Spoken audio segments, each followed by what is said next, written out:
welcome to Sit Down for Stand Up podcast with me, Daniel Farr. Today I've got with me Nathan Birkinshaw from Wakefield. Is that Hello. correct? Yeah, that's correct.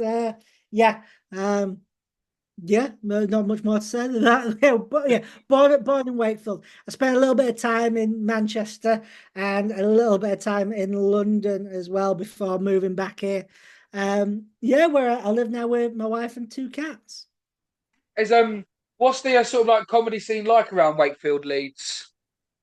So Leeds is doing like loads at the minute. You've got like Billy Price and a couple of and Andrew Marsh and a few others who are running nights. So realistically, in Leeds, you've got one every day that you could go to and show up to, or at least beg for stage time. I mean, I've done loads of stuff towards like Manchester and that. Wakefield, it used to have a few more, but now it seems to be few and far between. But it's just all about just asking for the opportunities. If you do want them, you can find it. Yeah, well, I've said in a couple of these. It seems like starting out as a comedian is pretty much there's a lot of comparison to a sales job. You've got to knock on Yeah, doors and definitely. That's it. It literally is just asking and asking, but you don't get it if you don't ask. Like nobody's gonna know you're there if you don't tell them that you're there. Like you could be the best fucking comedian in the world, but I'm sorry, are we allowed to swear? crack on. Yeah, I'll yeah. try. No, swear away. So, yeah, no. Yeah, you could be the best comedian in the world, but nobody will know who you are if you don't show up and do it. Hmm. Like you've just got to go out there and meet people. And I hate the term networking, but that's 90% of the job. Yeah. Well, it's when you sort of look at like the famous comedians, the ones who have really successfully made it, a lot of people don't see the grueling backlog and what they had to go through to get to that. And yeah, the amount of comedians. Well, I'm from London. The amount of comedians that are on the set right now. Like I know we've got so many bringer gigs where you've got to bring people with you, Yeah. which is a like. Well, I think up north is absolutely killing it at the moment because you've. I know I'm gonna say up north. Anything above the M25's north to me. Like you're guaranteed a crowds, even at least a couple people to come and sort of laugh at your jokes. Yeah, definitely. And I think in a lot of places where I've been to at the minute, there is a lot of places where you're just playing to comedians. And I don't think that's a bad thing at all because even if you just show up and you're like, oh shit, I'm just playing to five other comedians, at least then you've got to kind of take it as a cool, I'm playing to five of the comedians and just spin it in a way of, yeah, this will help me because if I can make these guys laugh, these folks laugh, then you've almost it's almost like exercise, isn't it? You go to a gym um to hopefully then run a marathon. You've got to like those nights, those bringer nights, those nights on a Thursday where you're just playing to comedians. That should be you should treat that as training. Yeah, it's like a fucking spin class, like yoga. Yeah, on your first speed class, you're not going to look like the instructor, but you're going to aim for it, and Yeah. yeah, and hopefully one day, yeah, you can do the marathon. I mean, and you hit the nail on the head on the first bit. If you can make a fellow comedian laugh, where comedy doesn't come from a funny place, we're all we've all got our own inner demons, and if you can make one of them people laugh, then yeah, it should be all right in front of the general public. Yeah. And if you want to keep your tight 10 for like those nights where you know that, oh, of course there's going to be some members of the audience there that aren't the comedians, at least then just yeah, test the stuff that's a bit weird or that's not fully formed. Because they're only going to be able to I've not met anybody yet, and maybe I'm just really, really like privileged in this way of not meeting anybody who doesn't want somebody else to not succeed. Yes. Like they're all there with you because I always feel like everybody in this community that I've met so far just wants each other to succeed and wants to push each other. So yeah, so like I said, yeah, those nights can be sometimes more helpful than playing to 40, 50 people of the paying general public. Okay. And you say like so you try your new set. How long is your set usually? How much you sort of like rotate it?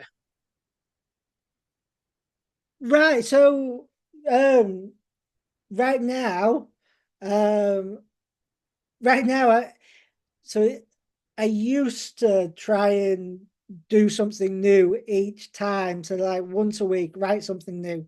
But I felt like that wasn't helpful to actually work on it. So right now I usually do between 7 and 10 um at the gigs which I'm getting at the moment.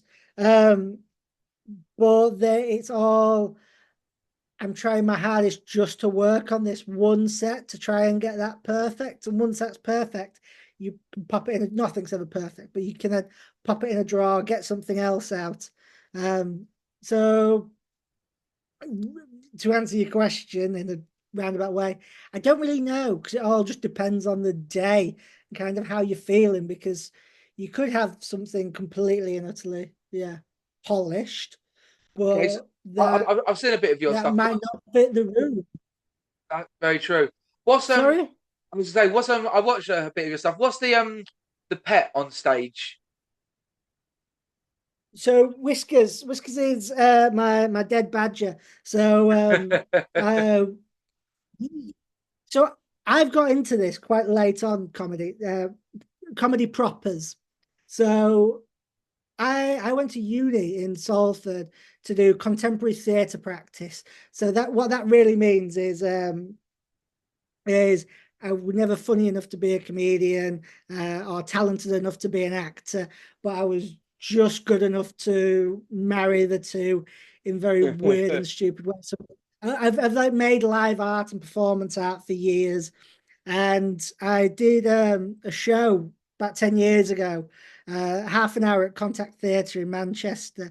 Um, it was called How I Lost the Will to Live and Why You Should Too. Now, the show was about the internet and death. It had like a big old screen behind me. It was like a proper theatre show, and it was like a multimedia, mixed media show. But in the me performing as myself was interested about death. So I managed to find a dead badger because the Arts Council wouldn't allow me to spend like money on a dead cat, which, Okay. that's fine. It's public money. They are allowed to say no to me spending like £400 on a dead cat. But I did have £30 for this dead badger. So me and a couple of friends, after working in a bar, we got a call off another one of our friends saying, get to Batley, we've found this dead badger. So 10 years ago, we hung over, we piled into a taxi, went to Batley and picked up this 30 quid dead badger and caught the train back with it. Now, it's been 10 years since I did this show, and that kind of made me want to get back into it. That like milestones for me are important because it sort of signifies the journey, a passing of time. Really fucking wanky, but that's like the artist in me that wants to preserve those moments somehow. So I wanted to get back into performing when I realized that it was 10 years since this show and how much has changed and how much I'm like knocking on 40 and yeah, and I wanted to do it. So for me, I brought out the Dead Badger for these sets these last couple of months because I wanted to do 10 sets with it. So far I'm on gig number 9. So I've got one more in Sheffield next month where I'm taking it to, and then I'm going to put her back to bed because she is falling apart. So yeah, Whiskers is for me just it's a punchline. It's we all have an irrational fear of death. I highlight we have an irrational fear of death, and the gag is what does death feel like? And in this case, it looks like a haggard badger, but it feels about 2 kilograms. Um, like I've always been more interested in the weird and wonderful, and I'd like to not use it as a crutch sometimes, but I think we all have his own genre that we like to pin into. Some people obviously the observational stuff. Some people just want to make personal observations about themselves and use it as a bit of therapy. And I kind of like those things. And I would like to be able to do more traditional telejoke, puns, punchlines, one liners. But for me, I think sometimes it's just getting up there and just being silly. And I think comedy in itself, like to laugh, is you're shocked at something, isn't it? It's a natural it's a natural reaction to being shocked, whether or not that's in a joyous way or a really fucking harrowing way. It's a response, isn't it? A nervous. Yeah, I just I it's a don't know. knee it's a knee jerk reaction to either like the horrific or the unexpected. And myself, I'm a storyteller treated like therapy, but I've Yeah, noticed in the lower set, like not the lower set, so in like your 5-10 minutes, your gong shows, people are just sort of craving more one liners. They they need to be like every like 15 seconds, a joke needs to be fired at them. yeah, and I think the storytelling there's a lot of yeah, there's a lot to be said about being able to tell this really gorgeous story, and then it's all of a sudden just like a very funny punchline. Um, yeah, I think there's a real art to that, as it were. Yeah, and if you don't like delve the right personality across or the experience, then it can go bad. So you did stand up, then you left, then you want to come trying it again now after 10 years. Was you as nervous as you was the first time? So what was your like first time on stage, and when did you decide to take the plunge? So so it were coming back. So I was doing loads. I was like making a show a year, then did like a little stint at Edinburgh, hated it, came back. Um, and then COVID hit, and 5 years. I took five full years off, doing anything really apart from messing about with a keyboard and making some silly videos. So last year, um, yeah, first time back, I'd written this ridiculously silly, silly bit. Um, almost like a monologue that and I treated it a little bit like I would have done if I was making theatre again, and I crashed and burned. I think I had about 4 pints before watching everybody else absolutely nail it in this loft in Barnsley, and yeah, and then it came to me and I just didn't have a clue what I was doing. um so that it really taught me a lesson in like humility, and you've got to kind of like where for me it taught me, right, don't don't drink before a gig anymore, and Well, like I I ended cut up myself off at two.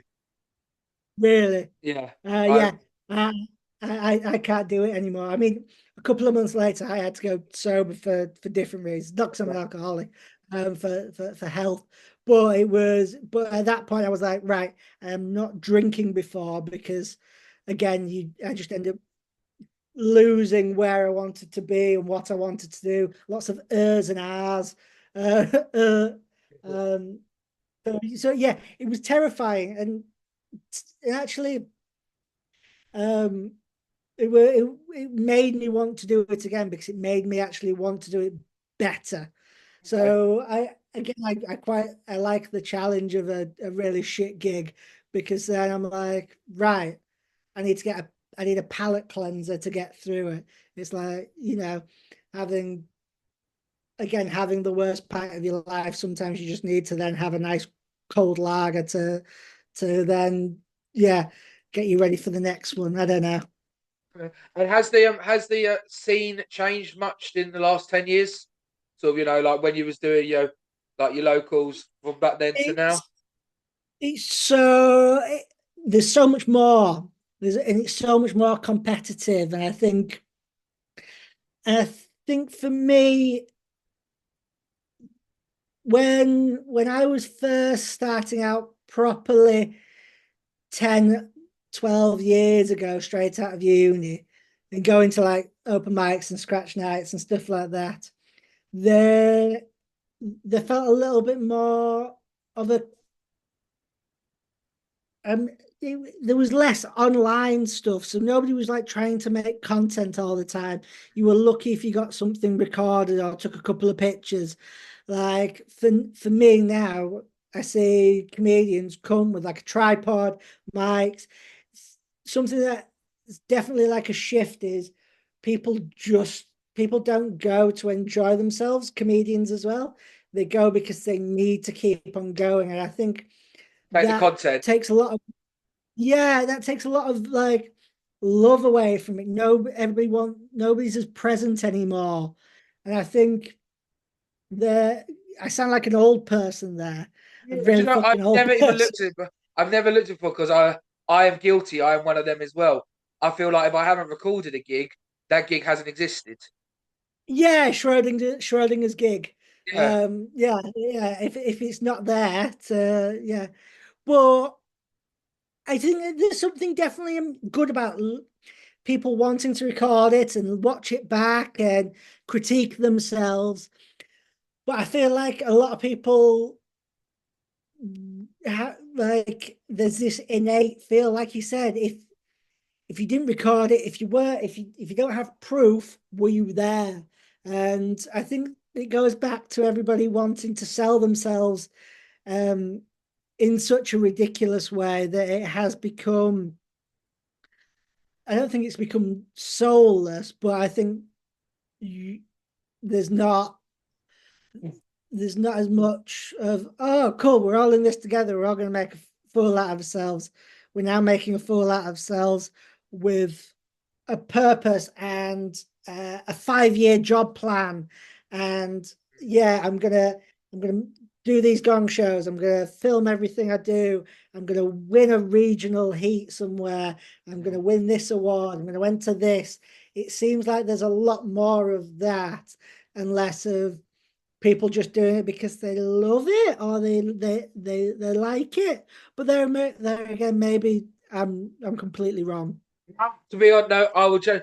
I think to some, so it's, nowadays it's all about the final destination, not the journey. No one's enjoying Yeah, going onto the stage to be silly. It's yeah, okay. Where can this now get me? Let me do my 25 minutes and let me accidentally sneak in a 7 minute. Oh, I've got a 7 minute I can now send out. Let's then do them and let's sneak and let's try and show short clips instead of the whole episode to show like, look, of these 5 minutes I've got 20 seconds really funny here. Let me everywhere and yeah. and don't get me wrong, I'm guilty of it too. I have film sets in the past and put them up there, but a little bit like yourself because you do have to do it, and I think the fact that we have to do it is a little bit sad. Why can't it'd be a lot nicer if you just invited people to come. People like came and saw you and said, "Yeah, cool, I like it. I want to put you on at this night." But I suppose that's not a thing about comedy. That's just society in general, isn't it? And that's a whole different podcast for another time with people a lot more, you know, intellectual to talk about it than maybe us two on a Friday afternoon. So I know you mentioned it briefly about when you first started out. This has always been my favourite question. Not the first bit. I never really care about the first bit. It's the second bit. So first bit is what was your best moment on stage? And my favourite question is what time did you bomb the most? Oh, okay. Right. So My oh God. So my favorite time um was was doing a gig at the Bell in London. It were a load of gigs called Drunken Nights.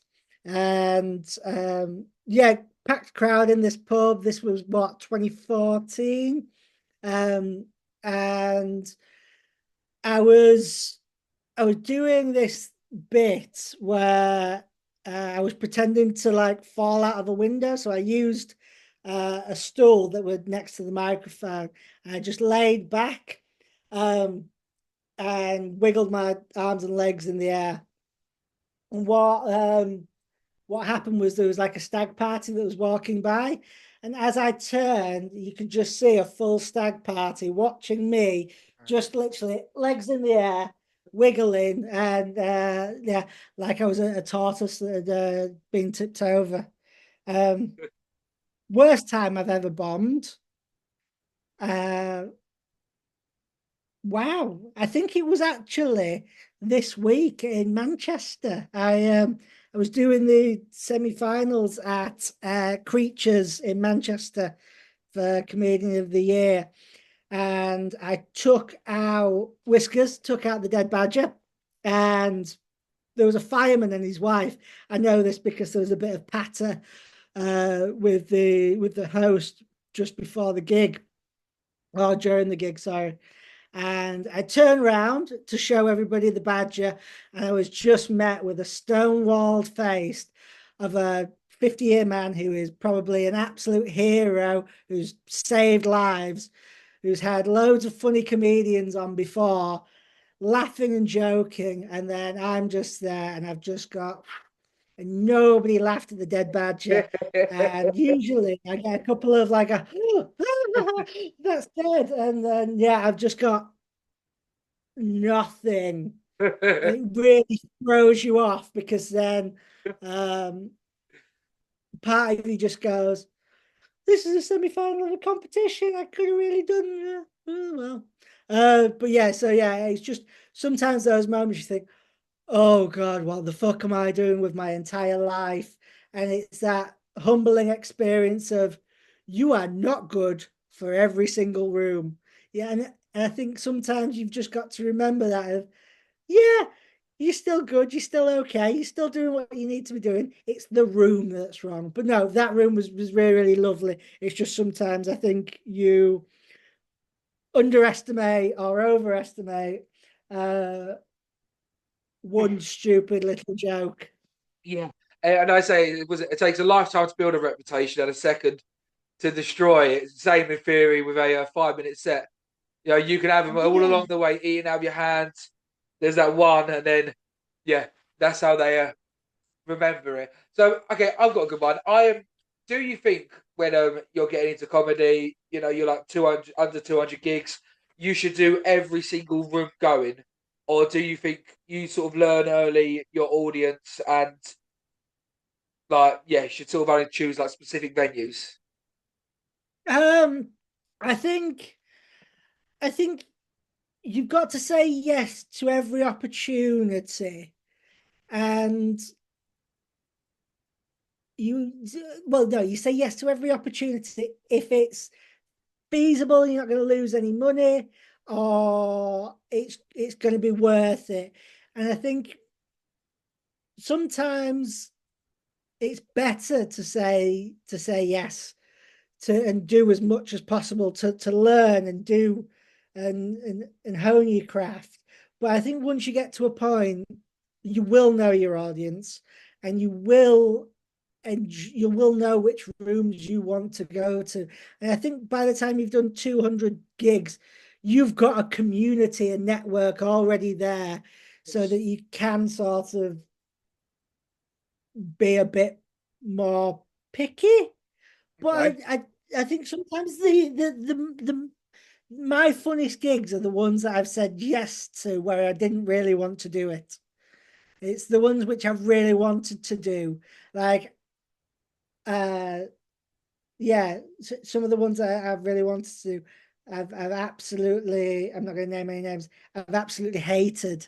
Um, and I'm like, why did I chose to, why am I doing this? And they're the ones um, that hurt the most because, yeah, but some of my favorite gigs have just been really crappy, beaten down upstairs room in a pub that used to be a bedroom that's been converted into, it's a bit damp. Like the damp basements are where it's at. There, I think you should say yes to them, not because you you feel like you need to do it, but because there's an opportunity there to just enjoy what you do. Because if you don't enjoy it, then what's the point in doing it? Yeah, completely, completely agree with that. So when it comes to comedy, do you think there's, because I know, like you said, like you're a fireman, like you lost him when it comes to the Badger. Do you think there's any jokes in comedy you shouldn't joke about, or do you think anything's on the table? I think it's all to do with context, and I think certain people can joke about certain things given that context. Um, I don't think it should be a free for all. I think if the joke's about yourself, then that's completely fine. Or the jokes about your own lived experience. But let's be fair, there's so many things. There's straight white guys that we shouldn't joke about, especially. Yeah, and I think again, there's stuff that other people shouldn't joke about.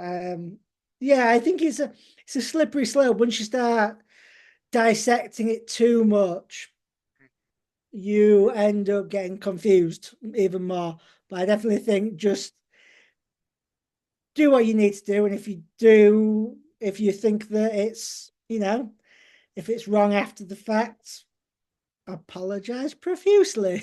Yeah, but no, completely. I completely agree. It's all about context. It's also where it comes from. If it comes from a funny place, if it comes from a place of like love and endearment, it's okay.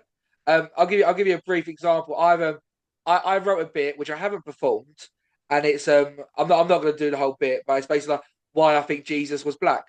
Like he didn't know his father. Oh, Dot dot dot. Like you know, there's about three or four like references I make, but I've got no relation to that world. So whilst I think it's funny, I would almost like to gift it to another comedian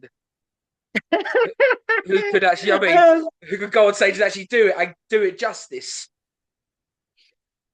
I think that's why building those communities of working with different comedians and finding your people, as it were, just like Jesus did. You need to, that way you can give each other and work with each other and write different jokes together, because something that you might have a joke for would fit a friend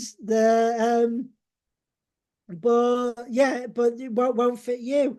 And I think that's why having those communities of people and having maybe going to or setting up a comedians writers group, those things are nice, and those things are ways of maybe doing things that aren't performing but also beneficial to the craft. Yeah, but what would you do? I have like one person of each demographic in the community. So like you're allowed like one fat guy in the group, and Yeah, there'll be an incel and stuff like that. But yeah, no, I guess the again, it's maybe not. You wouldn't do. Yeah, you definitely wouldn't do that, would you? Okay, I just want one of everything, please. Two of everything, actually, because again, oh, none of no, that. dark all over again. Yeah, but I definitely think there's there's there's communities and rooms which are incredibly diverse at the minute, and I think making sure that you go to those ones and not just go to the same ones where it's five friends doing it to the Yeah, same audience. You go to those LGBTQ nights. Go go to the female only ones, go to all of them, because I think that's the only way that the the communities will grow. It's an ecosystem, and you've got to support each other in those ecosystems, because if you don't, then they will die. Yeah. So Well, yeah, yeah, go see work and make friends with people you wouldn't normally make friends with, who are outside of your wealth bracket or your class systems, or yeah, it's about making fucking friends at the end of the day. So yeah, that's um I don't know how we got into that. I love that. Nathan, I'm going to wrap it up there. So thank you ever so much for coming on the show. It's been absolutely brilliant No, having you. yeah, lovely to meet you too, Daniel, and thank you for having me. And yeah, have a lovely weekend.